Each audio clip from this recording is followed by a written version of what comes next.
bahwa lu udah ngubah hidup lu mungkin 5-10 tahun lagi.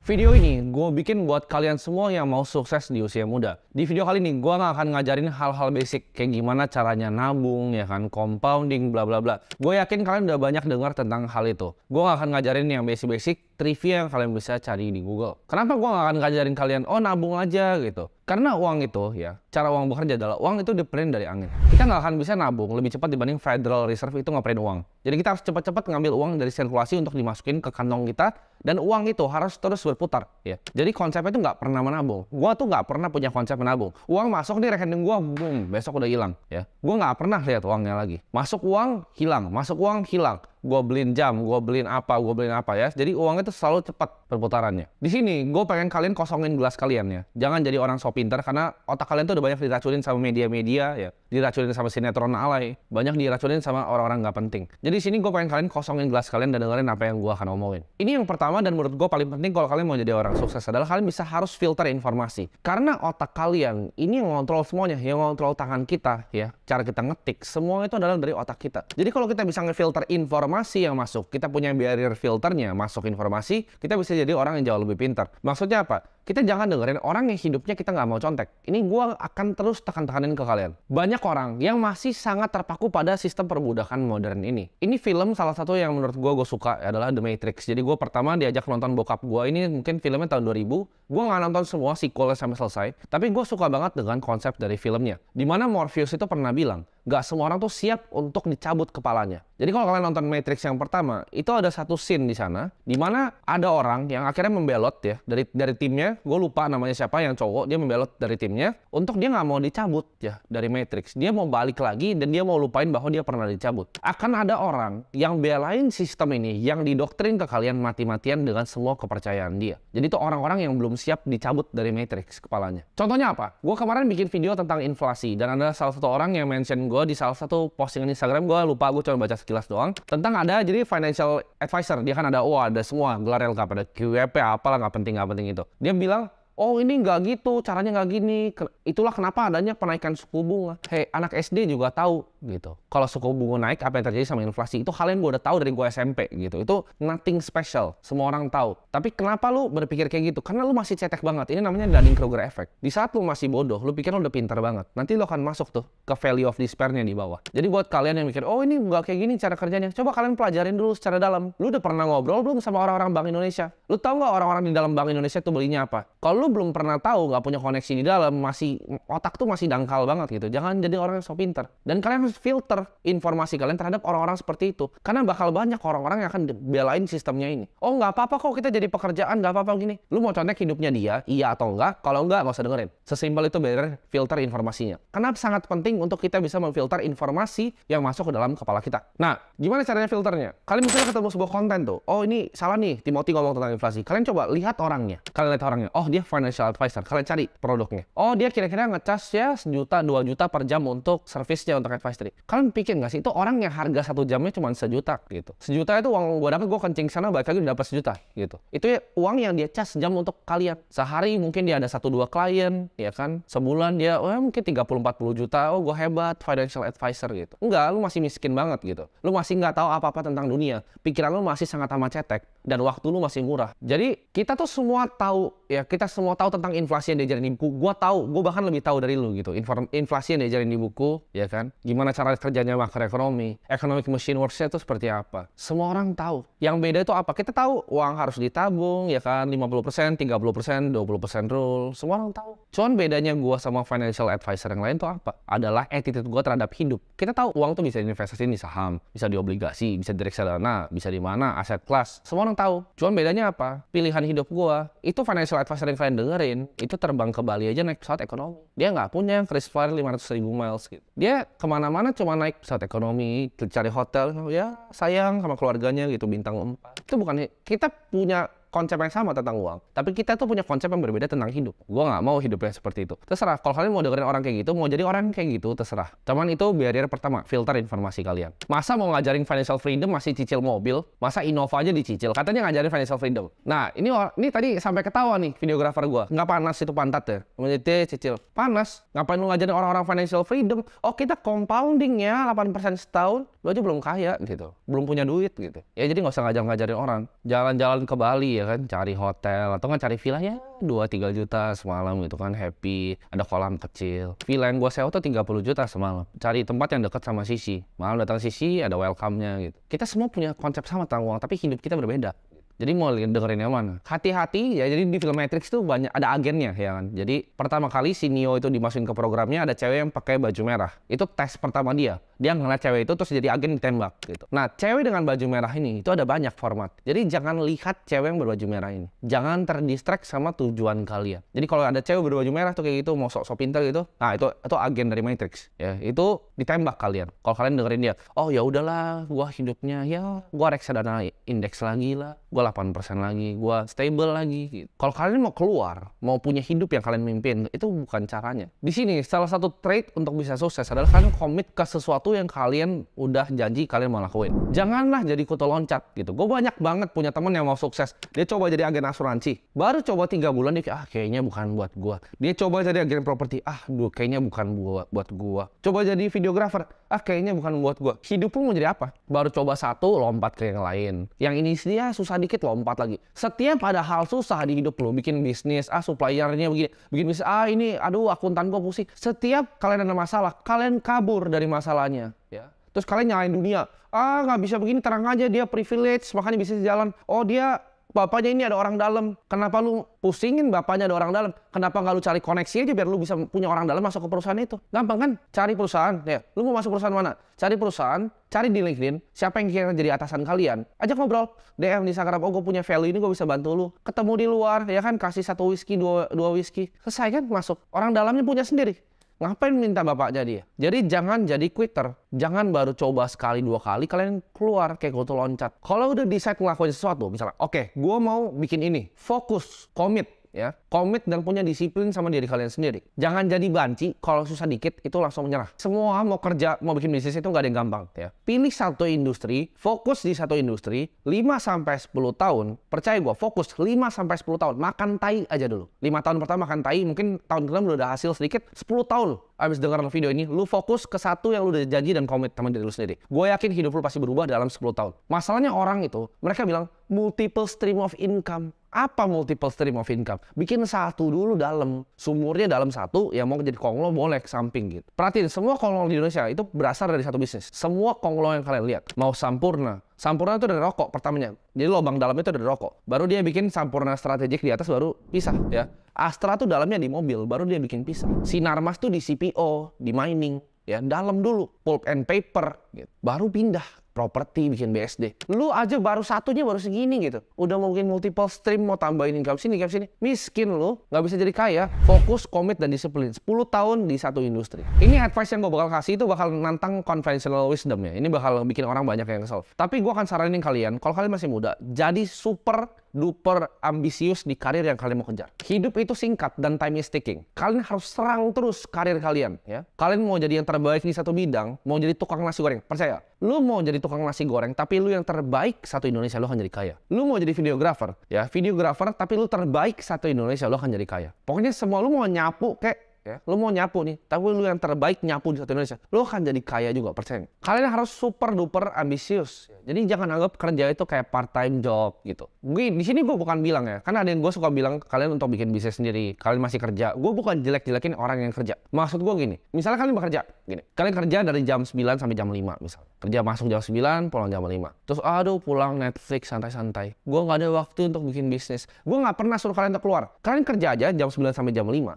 ya. Itu pun gue nggak yakin kalian kerja full. Ya selip-selipin 30 menit sejam dalam kerja ya. Terus pas pulang kerja, sampai rumah, duduk depan komputer. Lakuin yang kalian mimpin, lakuin yang kalian pengen. Pasti ada waktu. Lu tuh cuman alasan aja gitu. Kerjanya capek, lu cuman alasan. Lu males. Lu kalau tanya, beberapa dari karyawan gue yang kerja sama gue sampai sekarang, gue telepon mereka tuh kadang jam 2 pagi, jam 3 atau videografer, gue bener gak? jam 2 pagi bisa. Gue lagi di Bali, lagi di Atlas, gue bisa telepon mereka. Itu hyper ambisius gitu. Ada yang tanya bahkan, lu kok lagi di sana, lagi party kok bisa balasin grup? Itu dia. Karena kerjaan tuh utama buat gue. Dan gue sangat ambisius akan apa yang gue kerjain. Karena gue yakin yang gue mau kerjain tuh akan mengubah dunia. Jadi gue punya visinya seperti itu. Kerja buat gue itu dari pagi, malam, pagi lagi. Lu kalau follow gue di Instagram, lu tahu gue jam 4 pagi kadang masih kerja. Jadi hyper ambisius sama karir. Jadi hyper ambisius tadi gue bagi menjadi dua. Satu itu kerja kapanpun ya. Jadi kalian harus punya work ethic yang gila. Gue ketemu sama salah satu, gue nggak usah sebut ya, ini satu keluarga Konglo, top 10 di Indonesia. Dia yang punya gerai yang warna merah ya, yang kalian suka lihat. Gue ngobrol sama dia. Dia generasi ketiga. Gue tanya, bro, apa sih rahasianya keluarga lu bisa bangun kayak gini? Values-nya tuh apa aja? Gue pengen tahu. Lu mau tahu yang dia bilang ke gue apa? Satu itu work ethic. Dia sampai sekarang, dia generasi ketiganya. Ini dari gerai retail yang warna merah. Kalian tahu itu semua jalanan ada. Dia kerja itu sampai sekarang, itu pulang jam 6 sore. Masuk jam 7 pagi, pulang jam 6 sore. Work ethicnya gila. Sampai sekarang. Jadi itu maksudnya hyper ambisius sama karir kalian. Yang Konglo aja begitu, generasi Konglo aja begitu, masa kalian males-malesan? Kalian bayangin ya, gimana lu mau jadi kaya? Kalau yang super kaya aja masih kerjanya kayak gitu. Kerjanya kayak orang gila. Dan yang kedua dari hyper ambisius adalah speed atau kecepatan. Ini konsep yang gue dapetin kurang lebih mungkin 2-3 tahun lalu. Waktu itu gue nemu email bocor dari Mark Zuckerberg yang bikin Facebook. Jadi dia bilang, ya ini gue akan tunjukin emailnya di sini. Gue lupa exactly yang dia bilang, tapi intinya gini. Dia bilang masalah paling utama dari kita adalah development speed. Programmer lama dan kita perlu develop lebih cepat. Karena dengan develop yang lebih cepat, kita bisa eksekusi lebih cepat. Jadi development speed itu mengaruh ke execution speed. Satu email itu mengubah hidup gue. Semua yang kerja sama gue itu cepat banget. Pace-nya beda di perusahaan manapun yang mereka pernah kerja sebelumnya. Karena gue nggak percaya. Gue tuh dari dulu ya, gue bodoh. Jadi kalau misalnya dulu ada gue bikin agency, ada bikin website, programmer gue bakal begoin gue buat bilang, kok 3 minggu, gue bakal kayak, oh oke, 3 minggu kerjainnya. Sekarang dia bilang gue 3 minggu, besok jadi. 3 minggu apa? Lu programming 3 minggu apa? Mau di WordPress, lu bikin 3 minggu. Codingnya kan paling 30 menit, terus lu ngerokok, ngopi. Sama nih kayak ngedit. Orang bilang ngedit kok 3 hari. Mana siapa sih ngedit 3 hari? Satu video 3 hari. Satu video tuh sehari kelar. 10 jam duduk lu di situ. Jadi 3 hari atau bikin seminggu gitu kan. Nih kalau kalian yang punya editor ya, kalian tanya dia, lu real ngedit berapa lama? 30 menit sehari kan rokok, set, ya kan, ngopi hitam, ngaso-ngaso, telepon sama istri, tiduran lu ada anak, main sama anak, balik lagi ngedit. Kalau bener-bener kerja, fokus ya itu 7 jam, 10 jam beres satu video. Jadi ini maksud gua, speed. Jadi orang yang cepat. Nah, caranya roket itu bisa naik ke atas lawan gravitasi adalah dengan kecepatan, akselerasi. Kalau akselerasi udah cepat, jangan dilambatin. Lu kalau mau pesawat nih mau terbang, lambat, jatuh dia nggak gliding di udara. Speed, harus cepet. Kita jadi orang gercep. Jadi buat kalian yang punya karyawan atau diri kalian sendiri, jangan lemot ya. Orang tuh cuman males di dunia ini. Contoh, ini bener-bener gue nggak cuman bacot ya. Lu bisa tanya developer gue yang ngerjain UI UX gue, yang ngerjain coding di belakang website gue. Lu tanya mereka. Pas itu bikin website, ini gue sumpah ya, buat bikin landing page-nya, itu gue suruh 1 hari. Gue telepon kan, lu kerjain. Dia bilang, nggak mungkin kok. Gue harus cari developer lain. Cari, gue bilang, cari developernya, kelar malam ini. Dia bilang, kok nggak mungkin? Gue bilang gini, Yesus aja bikin bumi 7 hari. Yesus bikin bumi 7 hari, gue bilang. 6 hari dia bikin 1 istirahat. Masa lo bikin website itu perlu seminggu? Emang lo bikin bumi? Bikin besok, gue bilang. Akhirnya jadi, gitu kan. Bisa nggak? Bisa. Begadang nggak? Begadang. Sama kayak bikin modul di akademi gue. Itu matanya sampai beler itu pertama kali bikin. Ya itu nggak suka ketawa lo di belakang. Ya, mereka pada ini beler. Ngerjain video YouTube gue kadang ya. Gue syuting pagi. Mereka bilang, oh kok nanti? Bikin. Jadi, bener gak? Nah, betul. Jawabannya tegas lah, karena gitu. Dan terbiasa, cepat ya. Jadi jangan lambat. Di hidup ini tuh kita harus serang hidup dengan cepat. Speed ini, sebenarnya ini gue pengen masukin di kerjaan sama di uang juga. Sama, kayak di uang itu butuh speed, cepat ya. Jadi uang masuk, boom, hilang. Uang masuk, boom, hilang. Jangan uang masuk nengger gitu. Makanya gue gak pernah ngajarin nabung. Nabung deposito. Gue kasih tahu ya, Bank Indonesia pengen uang lebih banyak, lebih cepat dibanding deposito lo ngasih lu bunga. Jadi kalau nabung udah pasti miskin. Ya, udah pasti miskin. Uang tuh cepat masuk, keluar. Lu kalau lihat pengusaha, uang masuk, jebret, putar. Masuk, jebret, ya. Bikin klub, bikin ini, masukin saham di Holywing. Kayak gitu caranya. Itu cara pengusaha beneran kerja. Lu lihat lah orang-orang yang kaya kayak Hotman. Duit masuk, jebret, Fruko, Kelapa Gading. Duit masuk, Holywing Group. Ya. Semua orang-orang yang super kaya dan konglo itu semua begitu cara mainnya. Cepat mereka. Nah ini gue bakal bikin video ini bakal banyak dibenci nih. Gue bakal kasih tahu lagi nih trik-triknya untuk jadi kaya. Adalah fuck your passion. Artinya apa? Lu nggak makan dari passion lu. Nggak usah lah jadi orang idealis ya. Nggak perlu. Di dunia ini tuh nggak perlu orang idealis. Fokus cari duit dulu. Kalau lu mau pusing-pusingin passion itu adalah resep tercepat untuk lu jadi miskin. Ini gue kasih tahu ya, gue kasih contoh tentang passion. Ini ada Zhong Shanshan kalau gue nggak salah namanya. Itu billionaire nomor 1 di Cina. Lu tahu dia jualannya apa? Botol air. Lu kira dia passion sama botol air? Dia like botol air terus dia sange gitu. Lu kira dia bawa tidur tuh botol air, sayang sama botol air? Enggak. Lu kira orang yang punya peternakan babi di Cina yang paling besar itu, ya, kalau gue nggak salah dia top 10 juga. Dia sayang gitu sama babi yang dia batok. Dia bawa tidur babinya. Dia liat babi, dia sange. Enggak. Dia nggak peduli. Nobody gives a fuck about botol air sama babi. Yang diperlukan apa? Uang masuk. Jadi money in dulu. Money in yang lain belakangan, passion belakangan. Ya. Bodoh amat lu jualan botol air, passion lu di yacht sama cewek ya itu passion lu. Jangan gabungin nih mesin uang lu ini sama passion lu. Lu tanya gue passion nggak lakuin apa yang gue kerjain? Ya gue nggak passion, tapi itu karena dapat duitnya aja gitu. Jadi kita nggak perlu fokus di apa yang kita passion. Passion gue banyak, passion gue basket. Ya makanya gue ada klub IBL, itu passion gue. Tapi apakah ini akan ngasilin gue duit? Ya pasti enggak gitu. Pasti enggak, boncosnya miliaran per tahun. Dan gue juga tahu karena itu passion gitu. Jadi jangan di mix nih. Begitu ini kegabung passion dan bisnis, lu jadi resep untuk jadi miskin. Konsepnya ada ubah passion ya, ubah passion. Kalau ngelihat nih keluarga lu susah, diri lu susah, adik lu susah, itu yang lu lihat, emak lu susah, itu yang lu lihat. Fuck passion lu, urusin mereka dulu. Dengan apa? Dengan bikin mesin yang ngasilin uang, bukan mesin yang untuk fuel passion lu. Ntar passion juga ganti-ganti kok. Lu hari ini suka golf, besok suka tenis gitu. Berubah-ubah kok passion orang. Jadi nggak perlu lah kejar-kejar kayak gitu, nggak ada. Jadi follow your passion ya kan, ikigai, nggak usah lah, nggak penting. Ini kalau lu punya mimpi ya, saran gue adalah lu triple down. Gue balik lagi ke yang konsep pertama, fokus. Warren Buffett sama Bill Gates itu pernah dikasih kertas sama bapaknya. Gue lupa bapaknya Warren atau bapaknya Bill. Lu cari, terserah itu. Antara dua itulah, tapi konsepnya sama. Dia kasih kertasnya, terus dia bilang, coba lu berdua tulis satu kata yang bikin lu sukses. Warren Buffett sama Bill Gates berdua. Lu tau tulisannya apa? Fokus. Mereka nggak kong kali kong, nggak ngobrol. Mereka satu tulis fokus. Warren Buffett itu build Berkshire Hathaway itu berpuluh-puluh tahun. Bill Gates bangun Microsoft itu berpuluh-puluh tahun dan nggak pernah pindah perusahaan. Satu industri selama puluhan tahun sama dengan sukses. Jadi jangan pindah. Jangan lu baru coba mau jadi videographer, lu pindah industri. Jangan lu coba baru jadi agen properti, lu pindah industri.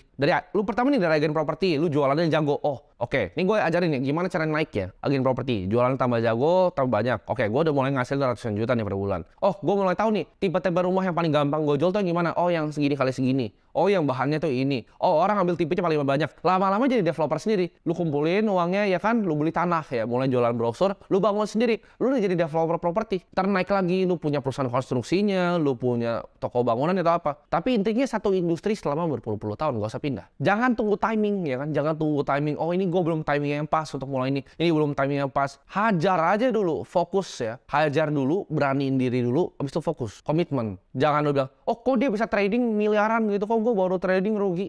Lu baru trading 3 hari, 3 hari. Kripto bukan 24 jam, ada 365 hari, lu baru 3. Terus dia bilang, oh ini kayaknya ini scam nih, atau kayaknya bukan buat gua. Tuh lu yang goblok gitu ya. Lu baru coba 3 hari udah bilang ini gagal. Jadi jangan jadi orang kayak gitu. Kalau mau sukses di hidup itu nggak gampang. Antara lu mati atau terbang. Maksudnya apa? Bikin usaha atau kalian mau keluar dari matrix. Itu ibarat lu lompatnya dari tebing nih baru bikin pesawat pas OTW turun. Antara lu mati sekalian atau terbang. Jadi nggak ada dua-dua, nggak ada di tengah gitu. Antara lu mati nabrak semua pesawatnya nggak jadi, tahu lu terbang, pesawatnya jalan. Dan kalau lu kombinasiin semua faktor yang gue kasih tahu di video kali ini, lu pasti akan terbang. Ini saran yang mungkin gue diomelin ya sama semua orang tua di Indonesia. Tapi jangan takut untuk menghindarin yang namanya universitas atau kampus. Ini konteksnya kalian harus dengar baik-baik ya. Maksud gue gini, kalau kalian tahu apa yang kalian mau lakukan secara spesifik yang membutuhkan kampus, kalian datang ke kampus. Contohnya, kalian mau jadi dokter. Kalian punya cita-cita mau jadi lawyer, mau punya law firm besar kayak Hotman Paris. Itu kalian harus masuk kuliah ya. Kalian bisa kuliah 4 tahun, tapi kalian tahu ya kan, nextnya apa yang kalian mau lakukan. Tapi buat kalian nih yang nggak tahu nih, aduh pas masuk kuliah, anjrit gue kuliah apa ini? Jangan masuk kuliah. Lu kan buang 4 tahun waktu hidup lu. Lu kan ambil degree yang lu nggak butuh, yang lu nggak pengen, yang lu nggak mau, untuk nggak jadi apa-apa. Tapi kalau udah punya spesifik nih, misalnya, oke, gue mau jadi analis di capital market. Oke, gue mau masuk ke kuliah di Prasmul, gitu, mau ambil finance, itu boleh. Oke, gue mau hukum, mau ambil di UI. Oke, gue mau jadi dokter, mau ambil di Airlangga, itu terserah. It's okay, gitu. Tapi kalau lu nggak tahu nih, terus lu cuma ngambil kayak business creation, ya, management, udahlah, nggak perlu, ya, nggak perlu. Lu bisa skip itu 4 tahun, lu cari ilmunya di YouTube, di Google, di ChatGPT. Lebih tinggi ilmu lu. Jangan takut akan gagal kalau kalian nggak masuk kampus. Karena masuk kampus tuh nggak ada garansi lu bakal bisa sukses. Nggak ada garansi lu dapet kerjaan kok. Di kampus nggak ada, oke kalian masuk sini pasti dapet kerjaan. Nggak ada. Kalian harus terima bahwa di hidup tuh kalian pasti gagal. Gua gagal berkali-kali bisnis gua. Kalian pasti gagal. Dan kalian harus terima. Gagal pertama kali, kedua, ketiga. Kalau gua orangnya, gua akan gagal 1001 kali. itu pun gue gak akan nyerah. Jadi jangan jadi pecundang, jadi banci kayak gue bilang tadi di awal. Baru coba ini nyerah, baru coba ini nyerah. Gue itu gak pernah nyerah. Gue bener-bener gak pernah nyerah. Apapun yang gue lakukan, gue taruh hati gue 300%, gue triple down, fokus cuman kerjaan hal itu. Kalau kalian lakukan hal yang sama, kalian akan dapat result yang sama. Terima bahwa gagal itu adalah hal yang wajar dan improve ya. Improve 1% setiap hari. Bilang ke diri lu, setiap hari gue akan at least 1% better. 1% lebih baik. Itu yang selalu gue ngomong tiap pagi. Gue akan 1% lebih baik ya. Gue selalu anggap gue adalah orang paling goblok di dunia, orang bodoh ya. Jadi gue mau belajar terus. Dari semua orang, setiap orang gue bisa belajar. 1% setiap hari. Setahun itu 365%. Udah tinggi banget, compounding terus. Karena yang compounding bukan cuma uang, tapi ilmu yang ada di otak. Informasi yang ada di otak itu compounding juga. Mental gue tuh selalu win or learn. Antara gue menang atau gue belajar. Nggak ada kegagalan, adanya belajar. Orang banyak bilang kan, fokus improving kelemahan kalian. Nggak. Gue akan kasih tau kalau nggak. Jangan stres untuk improve kelemahan kalian. Tapi cari apa yang kalian jago dan kalian harness itu. Kalian cari apa yang kalian paling jago dan kalian harness. Contohnya, Stephen Curry itu nggak jago ngedang. Dia nggak akan latihan ngedang-ngedang terus kan. Of course dia bisa ngedang sekali-sekali. Cuman dia jagonya apa? Dia nembak jagonya. Dia jago dribble. Dia jago create plays ya. Off the ball movementnya bagus. Itu yang dia fokus, dia apa yang dia jago. Kyrie Irving itu jago dribble sama finishing around the rim. Dia nggak tiba-tiba dari tengah lapangan nembak kayak Stephen Curry, ya kan? Dia nggak lakuin hal itu. Dia masuk gitu ke dalam. Kalian lihat orang-orang di NBA aja fokus. Dia nggak fokus untuk ngembangin kelemahan dia. Dia tahu apa yang dia jago dan lakuin hal itu. Sama kayak gue. Gue tahu hal apa yang gue jago dan gue drill dalam situ. Jangan stress over something yang lu memang nggak jago. Itu nggak penting ya. Fokus di apa yang lu jago. Karena dengan lu fokus di apa yang lu jago, skill lu meningkat, lu akan tambah pede dengan skill lu sendiri. Jangan pernah takut untuk kerja keras, jangan pernah takut untuk belajar keras. Jadilah gelas yang kosong. Selalu anggap kalau gue orang paling bodoh di dunia. Pelajaran terus tentang uang, gue juga sampai sekarang setiap hari. Gue tuh orang bodoh, jadi kalian dengerin gue orang bodoh ya. Gue pelajarin terus tentang uang, gue pelajarin terus tentang bisnis. Oh, Konglo tuh gimana? Tiap ketemu anak Konglo, gue tanya, oh values keluarga lu apa sih yang bisa bikin lu sukses? Itu adalah yang gue pelajarin terus, setiap hari. Ini kata-kata dari Elon Musk. Lu kan dibayar dalam proporsi seberapa besar suatu masalah atau problem yang lu selesaikan. Maksudnya apa? Lu mau kaya kan? Mau dapat duit, ini gue kasih rahasianya. Kenapa orang yang McD itu gajinya UMR? Karena problem yang diselesaikan apa? Burger, ya kan, masukin Kenapa Grab itu nggak bisa kaya driver? Karena problem yang diselesaikan adalah nganter. Problemnya adalah problem kecil. Sedangkan yang bikin Grab, problemnya yang diselesaikan apa? Jauh lebih besar kan skopnya dibanding drivernya. Problem yang foundernya McD bikin untuk bikin McD kayak gitu, itu lebih besar kan dibanding yang McD yang burger gitu. Karena kalau kalian cuma ganti-ganti burger gitu, kalian bisa digantikan kapan aja. Problemnya kecil. Dan itu banyak orang yang mau kerja di tempat kalian. Jadi justru sangat kompetitif. Di bawah situ sangat kompetitif. Makin besar masalah yang lu selesaikan, akan lebih besar uang lu. Makin kecil masalah yang lu selesaikan, makin kecil juga uangnya. Contoh, kalau lu kayak Elon Musk, mau coba untuk bawa orang ke Mars, bikin satelit di atas, bikin mobil listrik, baterai lu bikin revolusi baterai gitu. Ya of course lu akan jadi kaya. Kalau lu bisa nanti keluarin kanker, lu juga pasti akan jadi super kaya. Tapi kalau lu cuman burger, itu gak akan pernah bisa jadi kaya. Lu cuman akunting, journal entry, itu gak akan pernah bisa jadi kaya. Lu jadi jaga gudang gitu, itu gak akan pernah bisa jadi kaya. Karena problemnya kecil dibanding orang lain. Lu harus punya skill set yang gak banyak orang punya, dan gak jadi gampang untuk digantiin. Gue kasih contoh. Kalau misalnya lu adalah sebuah blockchain engineer di salah satu cryptocurrency firm, menurut lu akan bisa digantiin besok? Jawabannya enggak. Tapi lu kalau cuma driver, lu supir, apakah bisa digantiin besok? Bisa. Kalau lu adalah security engineer di database-nya misalnya Oracle, apakah lu akan bisa digantikan di Oracle dengan gampang gitu? Enggak. Lu senior developernya di back-end Oracle gitu, database-nya, apakah gampang digantiin? Enggak. Perusahaan ERP besar susah ganti-gantiin orang ya. Skillnya in demand, orang banyak butuh dan gak gampang digantiin. Serta itu menyelesaikan masalah yang besar. Kalau kalian masuk ke dalam suatu ruangan ya, di pertemanan kalian, dan kalian adalah orang paling pintar, itu cepet-cepet kabur dari ruangan itu ya. Kita harus di ruangan dimana kita adalah orang yang paling bodoh. Dan ini tips ya, kalian banyak nanya gue tips untuk networking gimana. Kalau lu mau sukses, lu harus bergaul dengan orang sukses. Tapi bergaul dengan orang sukses itu ada caranya. Jadi caranya gini, lu kalau di meja nih ya, gue sering banget kalau misalnya gue liat orang yang agen asuransi, oh dia pasti pamer langsung. Oh gue punya ini, gue punya ini, gue paling cuman, oh iya bro, ya keren banget lo bro gitu. Cuman kalau gue di meja sama Konglo beneran nih, orang-orang sukses beneran, anak-anak orang kaya, cara ngomong itu berbeda. Gue kebanyakan bahkan diem. Kenapa? Karena gue ngomong, gue tahu mereka lebih tahu banyak hal. Kalau gue ngomong dari mulut gue, itu hal yang gue udah tahu di kepala gue. Itu informasi yang gue punya di kepala gue. Sedangkan ya, kalau gue dengerin apa yang mereka ngomong dengan diam, diam itu sangat powerful dalam networking justru. Gue belajar, oh dia tuh begini, oh cara bisnisnya gini, oh rahasianya gini ya, oh cara dia pindahin uang tuh kayak gini. Gue belajar banyak banget dari semua Konglo-Konglo itu. Dengan cuman gue diam dan tutup mulut. Kalau lu nih masih miskin, bacot terus, nyocos. Lu punya gak sih temannya? Lu ngopi nih sama dia cuma beli saham misalnya 100.000 tapi ngomong udah kayak Warren Buffett. Nah orang-orang kayak gitu, itu gak akan jauh di hidup. Kalau lu lihat orang nih, bahkan selevel sama lu, karena yang gue selevel sama gue aja, kadang gue diem. Karena gue mau denger apa sih yang dia tahu yang gue nggak tahu. Karena semua orang kaya, ya, semua orang kaya itu punya something yang mereka tahu yang kita nggak tahu. Jadi learn untuk pakai diam itu untuk jadi senjata kalian networking. Kalau kalian mau jadi sukses, ini gue pakai di semua analisa, mau di kripto, analisa saham, analisa hidup gue. Gue selalu pakai namanya top down analysis. Gue selalu tanya why yang dari paling atas. Oh, kenapa sih gue nggak bisa sukses? Itu gue tanya terus ke diri gue. Kalau kalian tanya, kenapa kalian nggak bisa jadi miliarder? Kalian mungkin jawabnya, oh, gue susah bos, gue nggak bisa menjadi miliarder karena keluarga gue itu susah, gue bukan dari orang kaya gitu. Itu kan belief yang kalian punya, itu kepercayaan diri kalian yang kalian punya. Oke, lu nggak percaya kepada diri lu bahwa lu bisa ngasihin 1 miliar. Tanya, kenapa lu bisa nggak percaya sama diri lu? Kenapa lu nggak punya belief sama diri lu sendiri? Kalau lu bisa dapetin 1 miliar gitu. Karena gue bilang ya, kenapa kalian bahkan nggak percaya? Misal gue bilang, lu pasti bisa dapat 1 miliar. Lu akan mikir, 1 miliar mungkin nggak ya? Kayaknya susah ya 1 miliar. Gue bisa nggak ya? Itu kalian limit kepercayaan kalian sendiri. Kalian harus bilang, gue bisa untuk dapetin 1 miliar. Kenapa kalian akan mikir, oh kayaknya susah? Karena tadi yang awal bilang, setiap kalian kerjain sesuatu, kalian tuh banci dan pecundang. Baru susah dikit, kalian keluar. Jadi kalian nggak punya belief. Coba kalau kalian stick terus nih. Oke, 3 tahun kalian lihat hasilnya. Oh ya, prosesnya gini ya, uang gue makin banyak. Itu kalian akan lebih pede. Oh, kalau nextnya segini, bakal bisa. Misalnya, lu target 100 juta pertama. Dalam 6 bulan atau setahun lu dapat. Oh, oke, 100 juta bisa nih, ya kan? Tadi gue nggak punya, gue jadi punya. Sekarang targetnya lagi 1 miliar. Wah, jauh nih. Tapi gue yakin nih, karena gue udah pernah dapat 100 juta, 1 bulan bisa. Bedanya sama kalian yang baru target 100 juta nih. Terus di 80 juta, oh berhenti. Aduh, kayaknya susah. Kalian nggak akan pernah nyampe ke 1 miliar. Karena kalian nggak punya kepedean itu. Karena pede itu dibuild dari lakuin apa yang kita komitmen sama diri kita sendiri. Ya, jadi komit sama diri kalian sendiri. Percaya bahwa kapasitas diri lu sendiri, bahwa lu bisa ngubah hidup keluarga lu bisa jadi miliarder. Taruh 10-20 tahun di satu industri, fokus dan jangan kanan kiri. Komit di apa yang lu udah janji sama diri lu sendiri saat lu nonton video ini. Gue yakin suatu saat nanti lu balik ke video ini, lu komen, lu thank you sama gue.